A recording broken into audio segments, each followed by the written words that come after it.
कि ये परमात्मा वो है, ये साकार है, सतलोक में सारी सृष्टि है, एज इट इज है जैसे यहाँ पर है, उसकी नकल है यहाँ पर। यहाँ तो सारी नकली माल है, डुप्लीकेट, नासवान, अस्थाई, और वहाँ पर ऐसी ही सृष्टि है, ऐसी आपका परिवार है, लेकिन वहाँ स्थाई। अब देखो यहाँ तो आपकी मृत्यु होएगी, डेफिनेट है, ये तो कोई ये भी नहीं कह सकता नहीं मरूं। बाकी ये आइडिया ला रहे हैं कभी नहीं मरेंगे, वो आपकी अपनी सोच है, लेकिन यहाँ पल की एक क्षण का किसी का भरोसा नहीं, कब के बिजली गिर जाए। तो ये सोच करके जिसको आप अपना मानते हो कि ये कार मेरी है, कोठी मेरी है, बेटा मेरा है, बेटी मेरी है, तो ये आपकी अपनी जीव सत्र की सोच है, या सच्चाई नहीं है। आपकी ईव मृत्यु हो जा, आपके कहाँ से हो गए?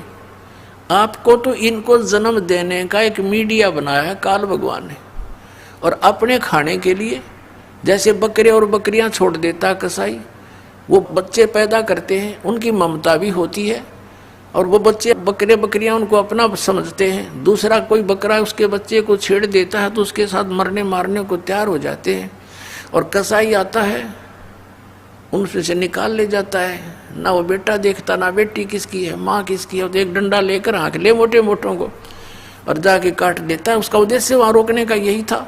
तो यही दिशा परमात्मा ने बताई, यही दशा आप जी के साथ इस काल ने करवा रखी है। तो ये सोचो कि हम इन बच्चों से दूर भी नहीं हो सकते, होना भी नहीं। इसलिए परमात्मा ने बताया कि तुम अपने परिवार में रहकर जब आपको ज्ञान हो जाएगा कि सचमुच हम काल में फंसे हुए हैं, तो अपने बच्चों को भी बचाओ, जो तुम अपना मानते हो, रिश्तेदार भाई बहन को हर संभव कोशिश करो उनको इस मार्ग पर लगाने की, तो वो भी सेफ है। इस भक्ति करने वाले के पास काल निकट नहीं आ सकता। मर्यादा में रहोगे तो उसका कोई अटैक आप पर नहीं हो सकता, ये गारंटी देता है दास भगवान की ओर से। ये सत्कर मान लेना।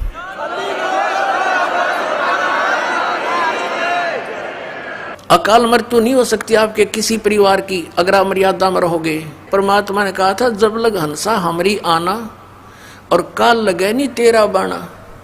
परमेश्वर ने कहा कि जब तक मेरी मर्यादा में यो रहेगा मेरा बच्चा, तो तेरा कोई अटैक नहीं हो सकता। चाहे उसकी मृत्यु का दिन भी आ गया तो भी परमात्मा नहीं मरने देगा, क्योंकि ये वो परमात्मा है जो आयु एक्सटेंड करता है, और कोई भगवान नहीं कर सकता, केवल कबीर साहब कर सकते हैं परमेश्वर। और ये काल क्या दाव लगाता है? ये सबसे पहले आपका नाम खंडित करवाता है, चाहे किसी तरह करवाना पड़े, और नाम खंडित होने के बाद फिर परमात्मा की पावर से आप डिस्कनेक्ट हो जाते हो। परमात्मा का संरक्षण नहीं रहता आपके ऊपर, फिर आपको केवल कर्म ही मिलेगा जैसा आपने किया है। तो वहां फिर आप पर यू काल चोट मार देता है। मर्यादा आपको बता दी गई है, इस पुस्तक के अंदर भी हमने ज्ञान गंगा में भी लिखी है, और वैसे भी जो यहाँ फार्म आपका रजिस्ट्रेशन फार्म होता है नाम लेने वाला, उसके भी बैक में खूब लिखी है। और एक दूसरे भक्तों से भी पूछ लिया करो, वह मर्यादा ठीक रखो, आपके घर में सुख, शरीर में सुख, और आपकी आयु आप जितना जीवन चाहोगे उतना ले लेना मालिक से, पर भक्ति के लिए लेना।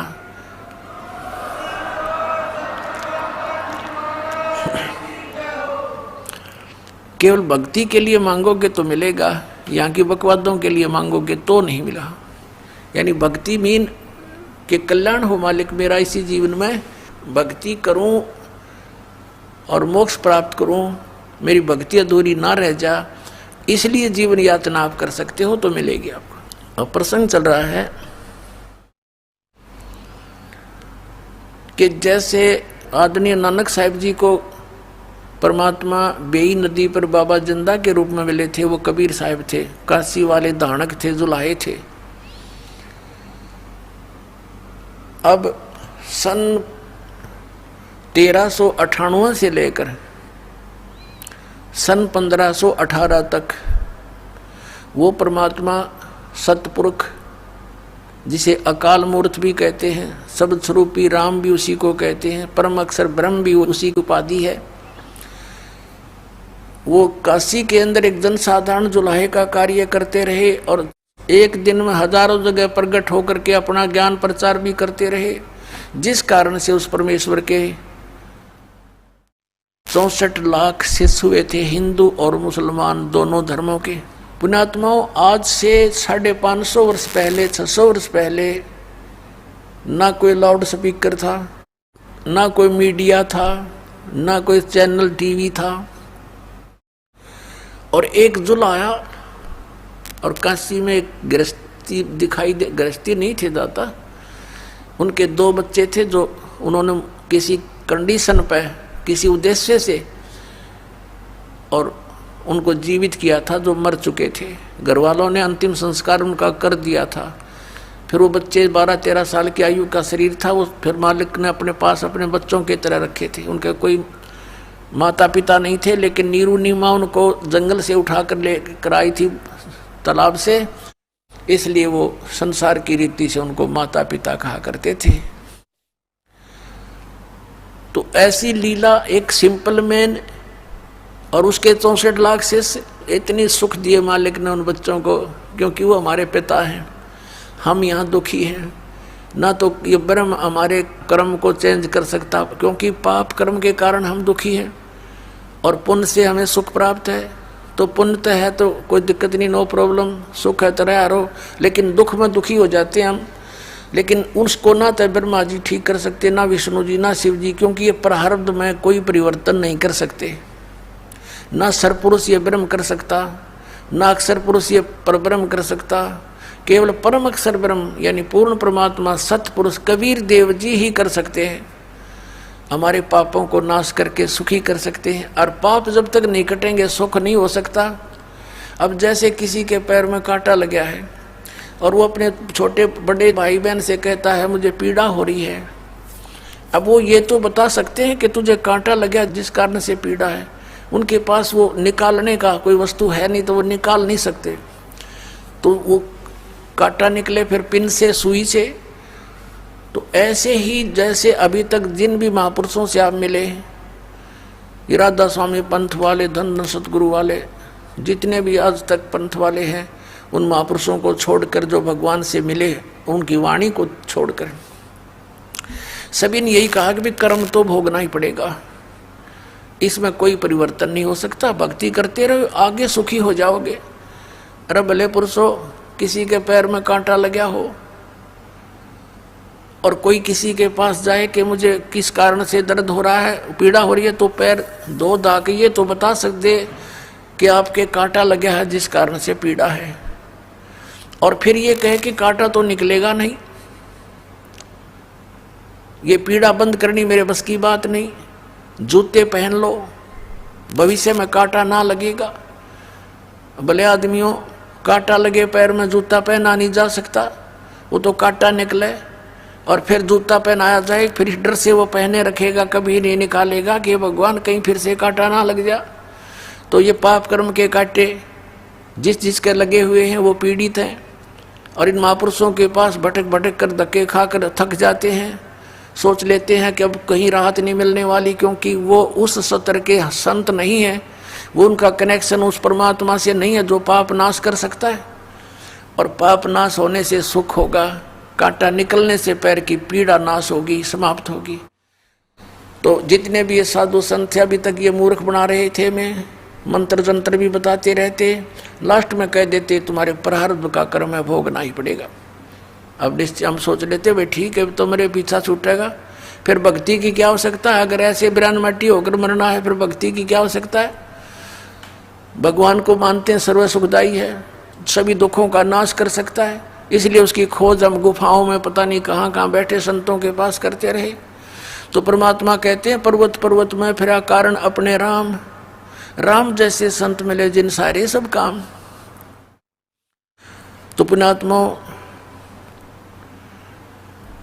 वो सुखदाई परमात्मा है, उस पर हमारा दुख देखा नहीं जाता। पर परमात्मा कहते हैं अनंत कोट बाजी जहाँ मन रचे सकल ब्रह्मांड, और कह कबीर मैं के करूँ यू काल करे जीव खंड। अब कबीर साहब जी आखिर में ये कह देते हैं मैं इतना समर्थ हूँ कि सारे ब्रह्मांडों को रचना मैंने करी और मैं 1 मिनट में न सुखी कर दूँ। जय मुझे मेरे पर विश्वास कर लें और मेरी बातों को मान कर साधना कर लें। लेकिन कहते हैं आखिर में कि कह कबीर मैं के करूँ यू काल करे जीव खंड, ये हमसे निकाल ले जाता है काल। यहाँ से कोई न कोई ऐसी मन में भूतनी बांट दे इसके, क्योंकि अज्ञान हमने घना सुन रखा। ज्ञान केवल एक सतलोक आश्रम बरवाला में, बाकी सब जगह आध्यात्मिक अज्ञान भरा पड़ा है। तो उस आधार से सभी आधारित है, और यहाँ से गए हुए प्राणी को कोई ना कोई सा सिरफिरा मिल जाता है कि वो किसी ने संत बना दिया। वहाँ क्या ऐसी नारी बात है, वो तो सबको नु कहता है इनके पास ज्ञान नहीं। दास नहीं कहता, उनका इतिहास कहता है कि उनके पास ज्ञान नहीं है। तो वो फिर बेचारा डगमग हो जाता है। नानक साहिब जी से किसी ने प्रश्न किया कि हे प्रभु, हे महात्मा जी, आप हमेशा यहाँ खोए खोए से रहते हो, चेहरे पर आपका कोई खुशी नज़र नहीं आती। तब उन्होंने कहा था कि ना जाने काल की कर डारे, और किस विध ढल जा पास आवे, जिना ते सरते मौत खुड़क दी उन्हानो केड़ा हंसावे। कि यहाँ पर हंसे किस बात पर, 1 मिनट में ना जाने के बिजली गिर जा।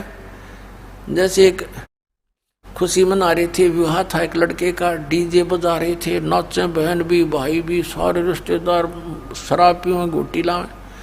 अगले दिन बारात जानी थी। उस शहर से 10-15 किलोमीटर गए थे, वो दुल्हे वाली कार एक ट्रक से टकराएगी और 7-8 व्यक्ति थे, उसमें सारे मर गए, दुल्हा भी मर गया। अब बजा लो डीजे।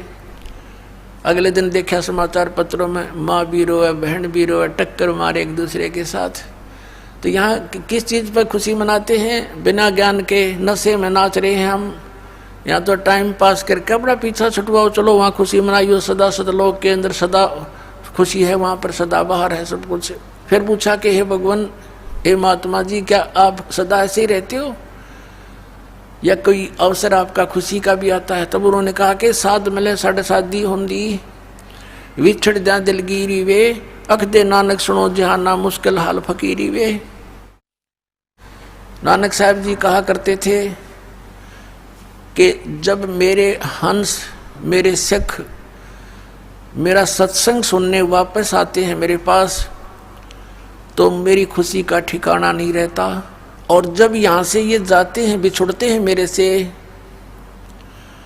मुझे इस बात की चिंता सताने लगती है कि हे भगवान, हे परमात्मा, इन प्यारी आत्माओं को कोई सिरफिरा काल का दूत भ्रमित ना कर दे, क्योंकि ये फकीरी या भक्ति बड़ी कठिन हो गई है। एक संत एक समय में सच्ची कहने वाला एक होता है, झूठ बोलने वाले असंख्य होते हैं। और तो एक व्यक्ति जो सच्चाई सुनकर जाता है, वो कितनी देर तक ठहर सकता है उन झूठों के सामने, जहाँ पर सैकड़ों व्यक्ति एक ही तरह की बात कहने वाले मिलते हैं। ऐसा नहीं है, ऐसा नहीं है, ये सब झूठ है, कहाँ लिखा है? तो अब दास पर मेहर करियो, लिखा दिखा दूँ हूँ, इसलिए आप सभी टिके हुए हो, नहीं तो आपको भी ये डगमग कर देते। तो नानक साहब जी कहा करते थे, साध मिले साढ़े साधी होंदी, और विछड़ जा दिलगिरी वे, और अख दे नानक सुनो जहाना मुश्किल हाल फकीरी वे। कहते हैं ये बच्चे वापस आ जाते हैं तो मेरी खुशी का ठिकाना नहीं होता, और जब यहाँ से ये जाते हैं सत्संग सुनकर, फिर मुझे यही चिंता हो जाती है। और जब ये न्यू के न्यू वापस आ जाते हैं, तो फिर साध मिले साढ़े साधी होंदी, विछड़ जा दिलगिरी वे, अख दे नानक सुनो जहाना मुश्किल हाल फकीरी वे। तो पुण्यात्मा, सच्चाई तो केवल बरवाला आश्रम इसार के अंदर और सब जगह ज्ञान भरा।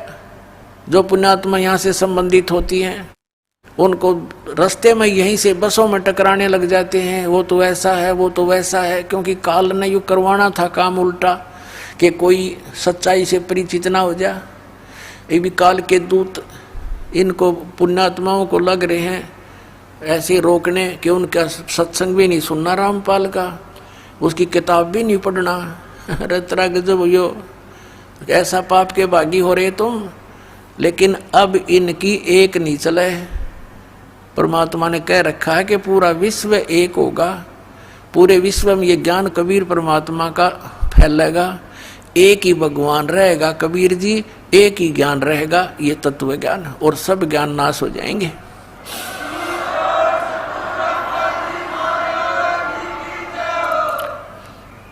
और सभी परमात्मा के बच्चे भगवान की चर्चा किया करेंगे। जहाँ पार्कों में बैठकर इधर उधर की बकवादें गढ़ते हैं, कोई राजनीति की बतलाव है, कोई बहू बेटियां की अच्छे बुरे होने की एक दूसरे ने कह के अपना मन हल्का करता है, टाइम वेस्ट करता है, कोई ताश खेलता है, कोई गुट्टी लाता है, कोई 2 नंबर के काम करके सारा जीवन नरक बना रहा है, अपना भी परिवार का भी। इस ज्ञान से परिचित होकर आपको ये रिश्वत, मिलावट, चोरी, ठगी, जारी आपको विष दिखाई देगी, तो पुण्यात्माओं विष को कोई खा नहीं सकता। क्या कहते हैं, जैसे किरका जहर का रंग होरी हो, कहो कौन तिस खावे राम रंग होरी हो। जैसे एक कण पड़ा हो विष का, उस कण को भी कौन खाएगा, निकट भी ना जा, बल्कि किधर मिट्टी में दबाओगा उठा के, किसी और का हाथ ना लग जाए। जैसे किरका एक कण विष का, जैसे किरका जह का रंगोरी हो, कहो कौन तिस खावे राम रंगोरी हो। तो ऐसे जो हमें पाप दायक कोई भी कार्य होगा वो विष दिखाई देगा, हम नहीं करेंगे उसको। हम पैसा नहीं लेंगे किसी से रिश्वत, क्योंकि वो हमारे लिए जबरदस्त बाहर बन जाता है। आप देखते हो जिसने किसी से रिश्वत ली या कोई और कारण से पैसा ऐंठा, अगले जन्म में बैल बने और मंडी के अंदर वो आदमी तो आदमी बने और वो बनेगा बैल। मंडी में एक अकेला जोड़ा जाता है एक बग्गी के अंदर, और इतना ऊंचा बोरी भरकर उसका ऊपर बैठ कर लठ मारे। वो रिश्वत लेने वाला अधिकारी अब बैल बनकर लठ खा रहा है उस धनी के, वो सारे पूरे करेगा। तो पुण्यात्माओं, इस प्रकार हमने इस तत्व ज्ञान को